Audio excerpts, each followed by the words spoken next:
quand on cherche un support pour smartphone à installer sur le vélo, on a aujourd'hui quasiment 3 possibilités.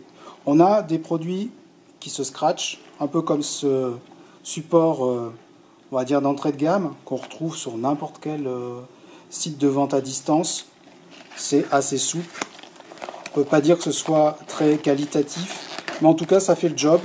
On peut mettre dans ce type de produit des smartphones de taille quand même assez importante. Sur celui-là, je crois qu'on rentre jusqu'à des écrans 5 pouces 5, ce qui reste encore un bon standard dans le marché. On a des supports qui sont des supports qui se clipsent directement avec une attache derrière le smartphone.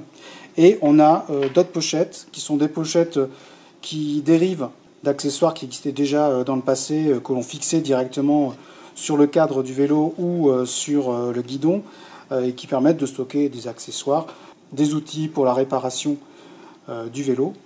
Et certains se sont vus greffer des pochettes transparentes pour les smartphones. Alors c'est le cas de ce Pack and Pedal Wallet qui est produit par la société Thule.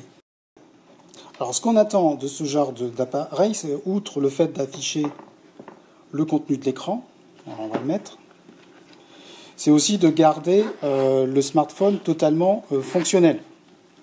Donc ça veut dire de pouvoir naviguer. Voilà. Donc là ça marche à peu près. Pour être honnête, l'écran n'étant pas exactement contre le film plastique, on a une latence, ça marche pas forcément bien, mais bon, quand on est sur le vélo, on n'a pas forcément besoin de faire beaucoup d'interactions, c'est pas un problème.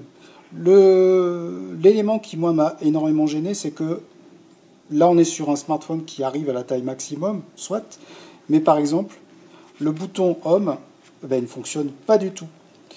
Sur les derniers iPhones, ce bouton, il est sensitive.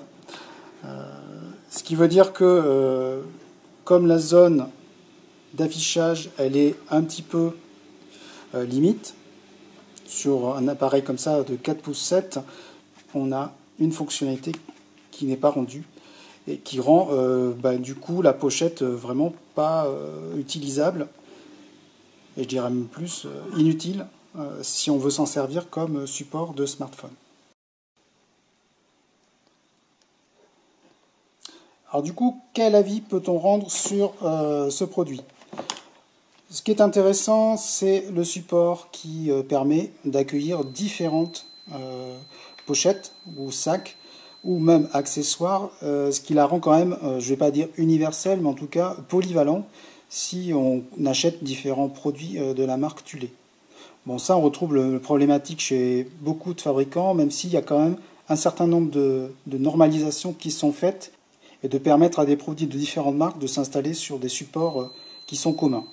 Là, en l'état, c'est pas le cas. Mais au-delà de ça, quand on achète une pochette, souvent on achète le support, donc quoi qu'il arrive, il faut l'acheter. En revanche, moi ce qui me gêne vraiment, c'est l'usage principal de la pochette, qui me pose vraiment problème, puisque on n'est plus dans les standards de taille des smartphones actuels, et en tout cas la marque ne décline pas différentes versions. Donc ce qui veut dire que déjà, si vous anticipez l'achat d'un smartphone de plus grande taille et que vous voulez prévoir un étui qui puisse vous suivre dans le temps, avec ce produit-là, c'est juste pas possible.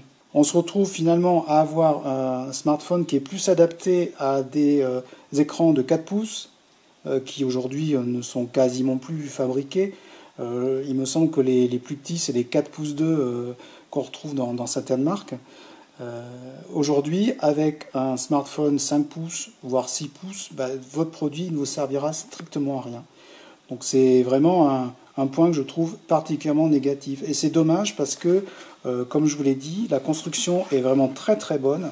On a des matériaux de qualité.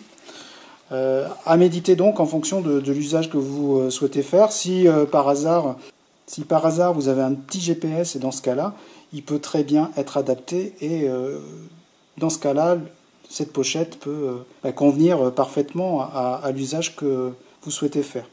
Voilà, donc voilà pour cette présentation brève. L'idée c'était juste de soulever un peu la problématique de la taille de du logement de smartphone sur ce produit-là pour que vous soyez informés, puisque aucune information au constructeur ne permet justement d'avoir cette information.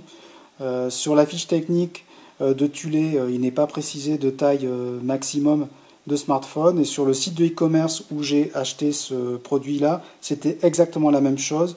Donc j'ai mal supposé qu'il pouvait être adapté à des produits actuels, d'autant plus que la taille qui est donnée, elle n'est pas donnée en hauteur-largeur. On aurait pu très bien imaginer que la pochette se situait dans ce sens-là et pouvait accueillir un grand smartphone. Voilà. Je vous laisse faire des commentaires si vous voulez. N'hésitez pas à nous suivre et à regarder nos autres vidéos. Moi, je vous dis simplement à bientôt les amis. Bye bye.